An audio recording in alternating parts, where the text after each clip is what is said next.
అయితే కొంతమంది అడుగుతున్నారు సార్, ఎలాంటి సమయాలలో ల్యాండ్ సర్వేలు చేయడం అవసరం? బేసిక్గా చెప్పాలంటే గవర్నమెంట్ తరఫు నుంచి ఏ ప్రాజెక్టు జరిగినా అండ్ చూస్తే గవర్నమెంట్ సర్వే అండ్ ప్రైవేట్ సర్వేకి తేడా ఏంటి సార్? సర్వే ఆఫ్ ఇండియా అనేది ఆల్మోస్ట్ మన ఇండియా వైడ్గా టోటల్గా ఈ ప్రపంచం మొత్తానికి కూడా ఒకసారి సర్వే చేయడం జరిగింది.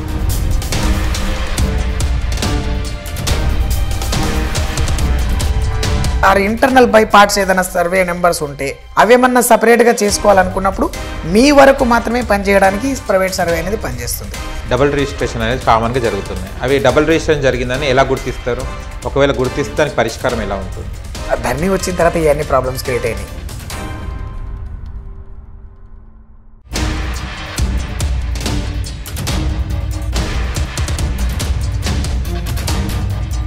హాయ్ హలో నమస్తే, welcome to social post TV. నేను మీ యాంకర్ పప్పు. ఈరోజు మనతో స్పెషల్ గెస్ట్ ఉన్నారు. ఆ గెస్ట్ ఎవరు కాదు, RNR civil surveyor and digital land surveyor Nagara Ramesh గారు మనతో ఉన్నారు. కొంచెం ల్యాండ్ విషయాలు ఏంటియో అవి, కొంచెం ల్యాండ్ గురించి చాలామంది సర్వే ఎలా చేయాలో తెలియదు, అసలు సర్వే ఎలా చేయించుకోవాలో తెలియదు.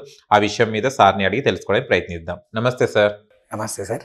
ఇంకో విషయం సార్, మనం ల్యాండ్లో బౌండరీస్ కడుతుంటాం కదా, అలా కట్టేటప్పుడు ఎలాంటి తప్పులు చేయకూడదు సార్? బౌండరీస్ కడుతున్నామంటే ఫస్ట్ ఆఫ్ ఆల్ సార్, మన చుట్టుపక్కల ఎవరైతే ఉన్నారో వాళ్ళతో క్లారిటీ తీసుకోవాలి. రేపు వాళ్ళే మనకు ప్రాబ్లం, వేరే ఎవరు రారు. అందుకే joint survey is very important topic. ఎందుకంటే ఒకటి, నాకు సాటిస్ఫై అన్న ఉండాలి, నాకు క్లారిటీ అన్న ఉండాలి. వన్ థింగ్, మీరు ఏదైనా కన్స్ట్రక్షన్ చేస్తున్నా, మీరు ఏదైనా పార్టిషన్ చేసుకుంటున్నా వితౌట్ మై పర్మిషన్ మీరు చేసుకుంటున్నారు అనుకోండి, ఫస్ట్ ఆఫ్ ఆల్ ఇక్కడ ఏంటంటే ఒక్కొక్కరికి ఈగో హర్ట్ అవుతుంది. నాకు చెప్పకుండా మీరు ఎలా చేసుకుంటారు? మీరు ఎక్కడైనా ఒక గవర్నమెంట్ సర్వే చేస్తే ఖచ్చితంగా వాళ్ళు without notice are without intimation వాళ్ళు డైరెక్ట్ వెళ్ళి ఓనర్ని తీసుకెళ్ళి సర్వే చేస్తే ఖచ్చితంగా ఆబ్జెక్షన్ చేస్తారు. బికాస్ ఆఫ్ ఏంటంటే రేపు ఏమైనా జరిగితే రెస్పాన్సిబిలిటీ ఎవరు?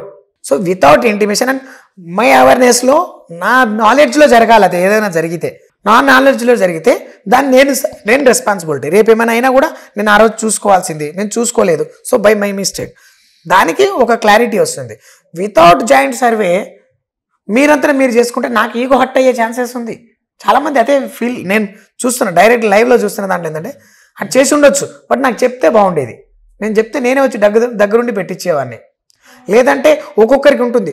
నేను ఇవాళ రేపట్లో ఏంటంటే ఒక ప్లేస్కి ఒక ఫస్ట్ బిట్కి సెకండ్ బిట్కి డిఫరెన్స్ ఉంది, రేట్ డిఫరెన్స్ ఉన్నాయి, వాల్యూ పెరిగిపోయింది మార్కెట్లో.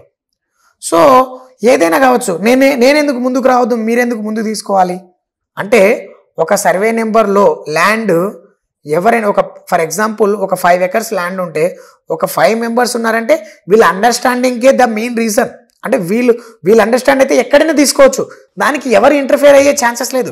గవర్నమెంట్ కానీ వేరే సెక్టర్ కానీ ఎవరికి ఇన్వాల్వ్ అయ్యే ఛాన్సెసే లేదు దాంట్లో.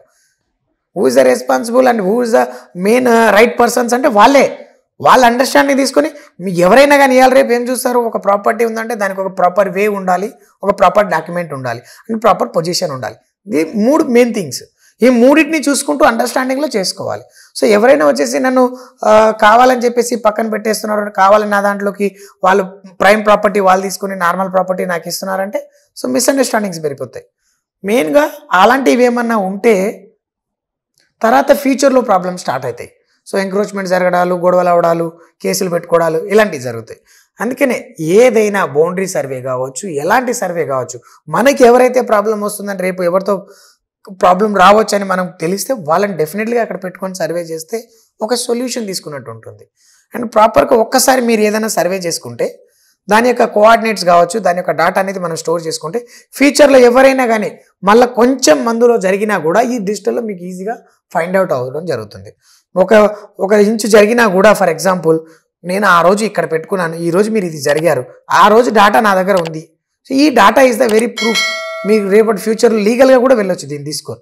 అందుకని సర్వేలలో చాలా వరకు ఎవరైతే దీన్ని ఇన్వాల్వ్డ్ పర్సన్ ఉన్నారో వాళ్ళు డెఫినెట్లీ మనతో పాటు ఉండాలి. ఓకే. అండ్ చాలా వరకు గనక ల్యాండ్ ఓనర్ చనిపోయిన తర్వాత దానికి ల్యాండ్ సరిహద్దులు తెలియవు సరిగ్గా. అలాంటి సరిహద్దులు అప్పుడు ఎలా తెలుసుకోవడానికి ఉంటుంది, ఎలాంటి సర్వే చేయించుకోవాలి సార్ దీనికి?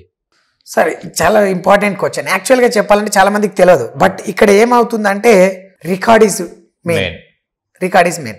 అంటే ప్రాపర్గా వీళ్ళు ఎక్కడైనా ఒక డాక్యుమెంట్ ఉన్నప్పుడు సో అండ్ సో సర్వే నెంబర్లో మనకు రిజిస్ట్రేషన్ జరిగింది అండ్ షెడ్యూల్ ఆఫ్ ప్రాపర్టీలో సో అండ్ సో పర్సన్ మనకు something east west north south ఈ దిక్కులని మనం చూస్తాం.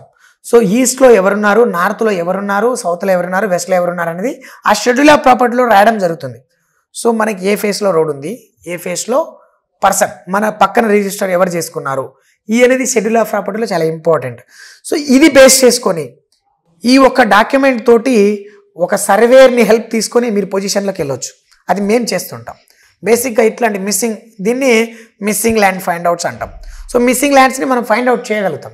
ఎలాంటి బట్ ఇక్కడ ఏంటంటే కరెక్ట్గా ఆయన అదే సర్వే నెంబర్లో చేసి ఉండాలి. ఇన్ కేస్ పాత డాక్యుమెంట్ ప్రకారం ఏమైనా మిస్టేక్ జరిగి ఉంటే అది మళ్ళీ గొడవలకు దారితీస్తుంది. ఎందుకంటే వాళ్ళు ఎప్పుడో చాలా రోజుల నుంచి పొజిషన్ మీద ఉండి నాకు డాక్యుమెంట్ కరెక్ట్ డాక్యుమెంట్ ఉంది, బట్ పొజిషన్ అదేనా ఉన్నా కానీ వాళ్ళు రిటర్న్లో మనతో ఫైట్ చేసే ఛాన్సెస్ ఉందన్నమాట. బేసిక్గా అందుకనే ఏదైనా ఈ మాన్యువల్ సర్వే కంటే ఈ డిజిటల్ సర్వేలో చేస్తే మీరు ఎవరితో అడగాల్సిన అవసరం లేదు. ఆ ఒక్క కోఆర్డినేట్ చాలు. ఆ ఒక్క కోఆర్డినేట్ మీకు పొజిషన్కి తీసుకెళ్తుంది. ఆ కోఆర్డినేట్ని బేస్ చేసుకుని మీరు వెళ్ళిపోవచ్చు. మీరు ఎవరిని అడగాల్సిన అవసరం లేదు. మీరు సార్ నా పొజిషన్ ఎక్కడుంది, నేను ఎక్కడ తీసుకున్నాను అనేది ఎంక్వైరీ చేయాల్సిన అవసరం కూడా ఉండదు. అదే డిజిటల్ సర్వేకి మాన్యువల్ సర్వేకి ఉన్న డిఫరెన్స్. మీరు ఈజీగా ఫైండ్ అవుట్ చేసుకోవచ్చు. మీరే మొబైల్ ద్వారా కూడా ఫైండ్ అవుట్ చేసుకోవచ్చు. దాంట్లో అయితే మాన్యువల్లో ఎక్కడుందో తెలియదు, ఏ పొజిషన్లో ఇచ్చారో తెలియదు. కానీ ఇందులో ఇంకోటి ఏంటంటే sir, in case of situation మీరు ఏదైనా లేఅవుట్లో ప్లాట్ ఉందనుకోండి, మీ దగ్గర లేఅవుట్ కాపీ ఉంటే అది ఎంత పెద్ద లేఅవుట్ అయినా కావచ్చు, దాన్ని నేను చాలా ఈజీగా ఫైండ్ అవుట్ చేసేస్తాను. అది చాలా ఈజీ. ఎందుకంటే దాంట్లో కొన్ని రిఫరెన్స్ పాయింట్ తీసుకొని మళ్ళీ లేఅవుట్ని ఫామ్ చేసి ఎగ్జాక్ట్లీ గ్రౌండ్ మీద సూపర్ ఇంపోజ్ చేసుకోవచ్చు. అగ్రికల్చర్ ల్యాండ్కి వచ్చేసరికి ఇక్కడ మీకు దానికి సంబంధించిన డైమెన్షన్స్ అనేది ఉండవు. అగ్రికల్చర్లో చాలా వరకు డైమెన్షన్స్ ఎక్కడ మెయింటైన్ చేయలేదు. ఒక ప్రాపర్ ఏదైనా ఒక ప్రాపర్టీ ఉందంటే దానికి ఒక డైమెన్షన్ అనేది చాలా ఇంపార్టెంట్. డైమెన్షన్స్ అనేది ఎలా వస్తుంది? ఫస్ట్ ఆఫ్ ఆల్ మీరు సర్వే చేస్తే వస్తుంది డైమెన్షన్. మీకు కరెక్ట్గా మీకు తెలియదు కదా, మీకు ల్యాండ్ ఏ షేప్లో ఉంది, ఏ సైజులో ఉంది, ఏ పొజిషన్లో ఉంది కరెక్ట్ తెలియదు. మీకు అదన్నా కనీసం రేపు లీగల్గా ఫైట్ చేయాలంటే మీకు దాని యొక్క డైమెన్షన్స్ తెలవాలంటే మీరు సర్వే చేయాలి. సర్వే చేసి దాని డాక్యుమెంట్ని ప్రిపేర్ చేసుకుంటే ఆ డైమెన్షన్స్ ఉంటే మీకు రేపు ఈజీ అవుతుంది దేంట్లైనా ఫైండ్ అవుట్ చేయడానికి కానీ తెలుసుకోవడానికి కానీ పొజిషన్లోకి వెళ్ళిపోవడానికి. అగ్రికల్చర్ ల్యాండ్ అలా ఏమి ఉండదు. ఒక పెద్ద పెద్ద మడులు కట్టుకుంటారు. అది ఎంతైనా ఉండొచ్చు. మీకు ఒక సపోజ్గా ఒక 10 గుంటాస్ ల్యాండ్ ఉందనుకోండి, అదొక 1 ఎకర్ మడి ఉందంటే మీరు ఎక్కడికైనా తీసుకుంటారు. సో ఇలాంటి కన్ఫ్యూజన్స్ ఉంటాయి అన్నమాట. డిజిటల్ సర్వే అనేది ఎంత ఇంపార్టెంట్ పార్ట్ అంటే సార్, ఒక్కసారి పర్మనెంట్ సొల్యూషన్ని క్రియేట్ చేయడం అనమాట. దానికి ఇంకొక సమస్య రాకుండా పర్మనెంట్ సొల్యూషన్. మనం ఏ జబ్బు ఎలా వస్తుందని సామాన్యంగా మనకు మనసులోకి ఎలా జబ్బులు వస్తాయో దానికి ఒక ల్యాబ్కి వెళ్ళి టెస్ట్ చేసుకుంటాం. సేమ్ థింగ్ ల్యాండ్కి టెస్ట్ చేయాలంటే ఒకే ఒక కాన్సెప్ట్ సర్వే, ఇంకేదో దానికి వేరే టెస్ట్లు ఏమి ఉండదు. ఓకే, ల్యాండ్కి ఒకటే ఒక టెస్ట్ సర్వే టెస్ట్. మీరు చెప్తున్నారు డిజిటల్ సర్వే అని అంటున్నారు. మరి డిజిటల్ సర్వేకి ఆయన పూర్వీకులు చేసిన చైన్ సర్వేకి తేడా ఏంటి సార్? అసలు అప్పట్లో వాళ్ళు చైన్ సిస్టంలో చేసేవాళ్ళు, వాళ్ళు ఇప్పుడేమో డిజిటల్ సర్వే అంటున్నారు. రెండిట్లో తేడాలు ఏంటి సార్? చైన్ సర్వే అనేది ఒక మెజర్మెంట్ని ఫామ్ చేస్తుంది, బట్ బేస్ పాయింట్ని ఫామ్ చేయదు. బేస్ ఎక్కడి నుంచి మొదలు పెట్టారు, ఎక్కడికి వెళ్ళారు అది అనేది కరెక్ట్గా తెలియదు. ఒక పొజిషన్ని పర్మనెంట్ సొల్యూషన్ ఇవ్వకపోవడం చైన్ సిస్టమ్.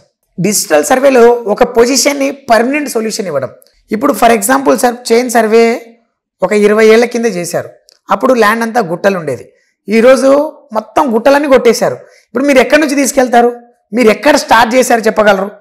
ఎక్కడి నుంచి స్టార్ట్ చేశారు చెప్పడానికి సాధ్యపడదు. కానీ అదే డిజిటల్లోకి వేస్తే అదే గుట్టని ప్లేన్ చేశారు, బట్ మళ్ళీ మీకు ఆ కోఆర్డినేట్ అనేది ఎక్కడ స్టార్ట్ చేశారో అక్కడికే వెళ్తుంది. అది తప్ప ఇంకెక్కడికి వెళ్ళదు, వేరే ప్లేస్కి ఆ కోఆర్డినేట్ వెళ్ళదు. So that is the concept.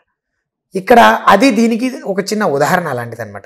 ఇది చెరిపేస్తే చెరిగేది కాదు డిజిటల్, అది చెరిపేస్తే ఎక్కడికైనా మళ్ళీ గుర్తుపట్టలేనిది చైన్ సిస్టమ్. ఇంకొకటి యాక్యురసీ. ఇప్పుడు అప్పట్లో మనం కొన్ని దాటలేని ప్లేసెస్ ఉన్నాయి. అంటే ఒక చెట్టో పుట్టో గుట్టో వచ్చిందంటే దీని నుంచి అవతనికి వేరే మెథడ్స్లో తీసుకోవాలి. దాన్ని ఎంజాయ్మెంట్ సర్వే అంటాం. లైక్ దట్ చైన్ సిస్టమ్ని ఎంజాయ్మెంట్ సర్వే అంటాం. ఎంజాయ్మెంట్ సర్వే అంటే ఒక ల్యాండ్కి ప్లస్ ఆర్ మైనస్ యాడ్ చేస్తూ చేయడాన్ని ఎంజాయ్మెంట్ అంటాం. ఎక్కువ రావచ్చు, తక్కువ రావచ్చు, మీరు యాక్సెప్ట్ చేయాల్సిందే. దానికి వేరే రూల్ లేదు. మీరు లీగల్గా వెళ్ళినా నేను ఎంజాయ్మెంట్